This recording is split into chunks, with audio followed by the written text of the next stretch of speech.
Hey guys, welcome to ating Custom Vlog. Ang iba-vlog ko ngayon hindi kotse.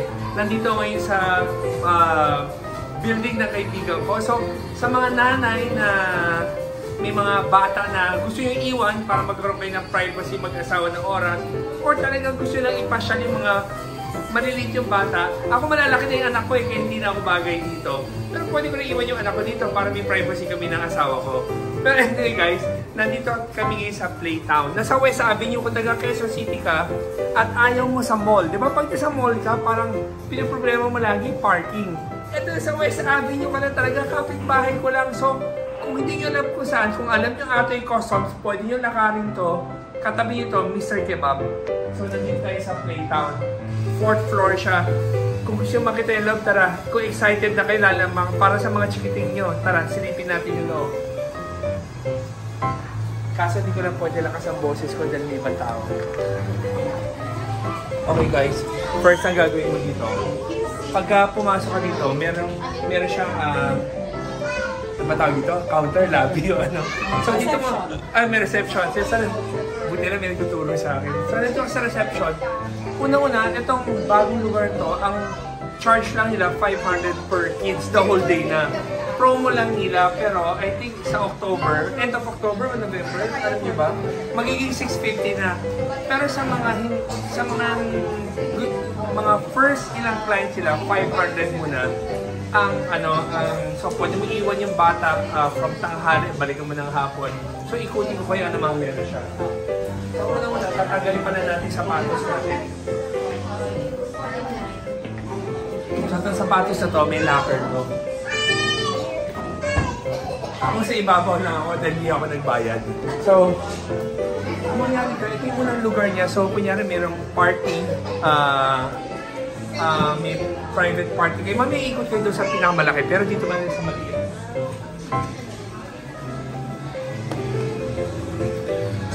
Hindi ako makasigaw eh. So, basically, itong lugar na to, perfect siya sa mga private events. So, maliit na family or konti mga kaibigan, yung hindi punong-puno, pwede maging sampayan to. Meron silang bar. Tapos meron silang parang kiosk na pwede mo lagyan ng pagkain. So, mamimili ka. So, kung may pagkain ka na gustong ipasok dito, I think pwede yung gamitin yan. Doon sa labas kanina, if you have a caterer, so mag-cater ka, gagamitin mo yung lugar na yun. So ngayon, pinaka-excited na area para sa mga bata, ito na. So sundan na. Sundan mo na ako. So, unang-una itong toilet. May tao. So yung toilet nila, perfect siya pang bata. Mamaya ikutin ko yung medyo maganda tingnan yung toilet nila. Pero dito ba sa exciting part? So unang-una, ito yung mga bata. So meron sila imaginary na supermarket. Ito supermarket na to. Pero yung mga bata, gusto mo turuan ng mga, ano ba yung mga vegetable. So by having yung mga maliit na laruan na yan, may intindihan nila ano ba talaga ang mga vegetable or ano itlog. So, meron kang ice cream, meron kang croissant, may donut, hotdog, may meat, ang laki naman ng shrimp na to. So, may mga gulay, may mga veggies. So, may isda rin. So, natuturuan, hello! Remember niya kay Akoy? So, after supermarket, meron ka naman ito parang kung gusto mo mag-exercise ng mga anak mo. So, pwede silang ikot-ikot dito. Pero hindi pa finale, appetizer pa lang yan. So, ngayon naman, sa mga babae naman, salon naman. So, kung may anak ka babae, okay. Pagpasok natin sa salon na to, meron siyang mga outfit na pwede mong suotin. Mamimili ka ng mga outfit mo sa mga bata. So, meron kang wig na pwede mong gamitin. So, meron ka rin pang makeup. Tapos, meron kang vanity light. Sa pambata, so basically makeup. Kung gusto mga bata mag-makeup, ito yung gagamitin natin. So, ito may costume ng bata. O, yun lang. Nakagawin sila costume mo. Hello! I'm taking a video. Okay. Ang laki na, no? Punta niya sa'yo. Ano siya sa loob? Wow! So, dito. So, next, puwera sa salon yan, no? Yan mo, pwede ka tumalon-talon. Diba? So, pwede mo i-enjoy yung mga bata. So, ang dami mo pwede gawin kung ikaw yung bata o kaya ikaw yung parents, matutuwa ka rin sa lugar doon dahil ang daming pwedeng gawin ng anak mo at saka matututunan niya. Tapos may mini hospital. So, lahat pala ng flooring niya, hindi nakakasugat, lahat to malambot. Mukha siyang laminates, pero hindi siya laminates. So, ito BB machine. Ako, takot ako sa BB machine. Pag nakita ko ng BB machine, pati ako kinakabahan.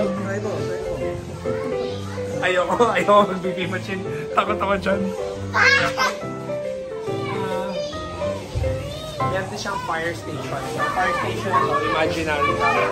Para, ayan. So, nag-enjoy bata at saka may mga parents. Actually, lahat pala na pumunta dito, hindi nila inimbita. Pinost lang nila sa online. Tapos, surprisingly, ang dami nag-support. So, grand opening ngayon. So, ako mismo, hindi ko alam na grand opening. Nakita ko lang sa picture ng mga friends ko na nandito sila. Meron tayo tinatawag ng mga sand ang tawag dyan? Sandbox. So, parang sa beach. Or hindi siya talagang sand. Parang siyang dice na maliliit. Parang siyang ganyan lang, dice na maliliit. Or kahoy ata ito eh. So, yan. Parang dad and son. Pwede dyan. Tapos meron siyang parang gas. Tapos ito yung nakakatuwa. Ito yung parang meron siyang fish. Up and down to up and down. So yung bata, pwede umangat dito sa taas.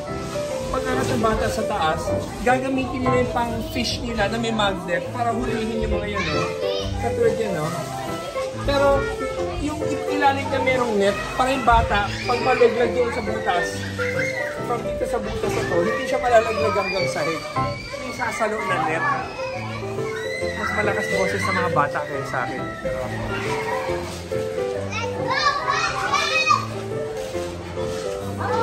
Hindi ko alam kung magkakasya ako. Ito yung sliding. I-slide ka lang. Pero ito tambayan ng mga nanay.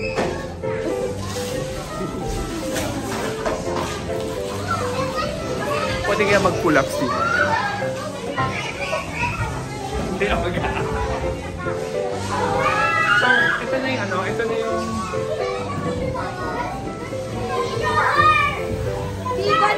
May sunog.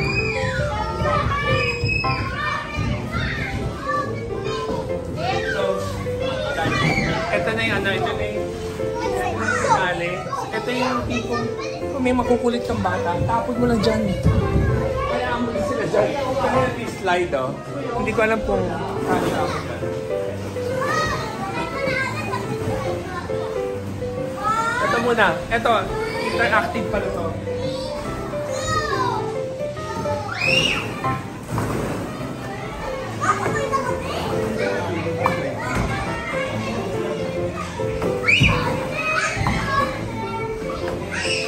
Pag tinatamaan mo siya, nasasaktan mo siya. Pag natatamaan yung bola, napipisak. Kaya lugi ka ata sa bola.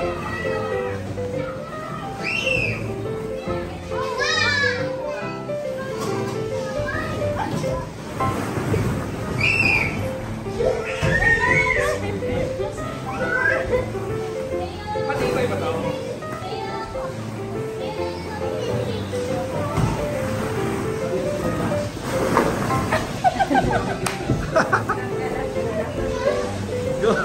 Parang laki ko na parang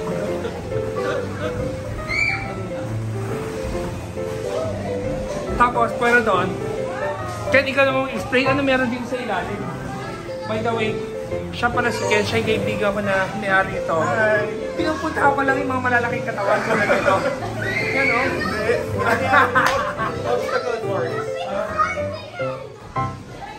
So guys, meron siyang obstacle course. Panoorin nila yung mga bata na ginagawa. Yan o. So papasok sila dyan. Tapos lalabas sila doon sa dulo. Ayan. Saan?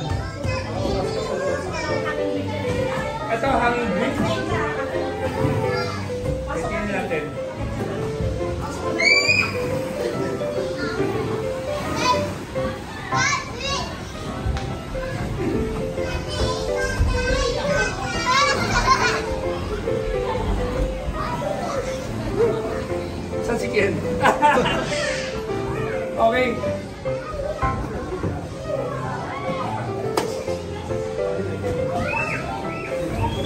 Pwede nga mag-pull-ups dito. Huwag na magpasira. So, okay guys. Papasilitahin ko na si Ken. Para ano, para ma-invite kayo papunta dito.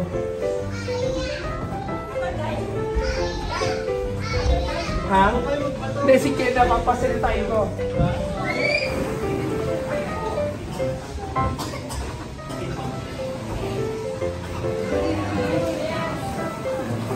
Okay guys, bago mag-end ng video, Ken, ikaw na naman invite. Yun, we'd like to invite, thank you Atoy for Napawisan ako doon. And we'd like to invite everyone, you know, it's a play area for all the kids. We have good cafe, good coffee, good food, and then everything is CCTV. We've installed CCTV in particular areas, so matatrack what your kids are doing inside. And then, as soon as you come in here, unlimited yan. So there's no time limit for it. Okay. Narinig yan ha? Walang time limit. So, buffet. As of now, it's 500 pesos pa lang. So, introductory price nila. So, napakaganda ng lugar. I'm sure mag-enjoy yung mga bata. At saka ang lamig-lamig. So guys, in one more, Ken, saan nila pwede silipin to? We are located at 33 West Avenue, 4th floor kami. So from Atoy Customs, lalangarin mo lang. ilang steps lang yan, nandito na kami. Online. Sa online. Sa Online, it's playtown.ph, both on Instagram yun. On Facebook, it's Playtown Kids Cafe. Okay guys, narinig nyo na. So hindi ko na uulitin ha. Dahil baka may makalimutan ko dahil English na naman yun. So guys, thank you for watching. And always remember, Jesus loves you. And God bless. Hey! Are you ready?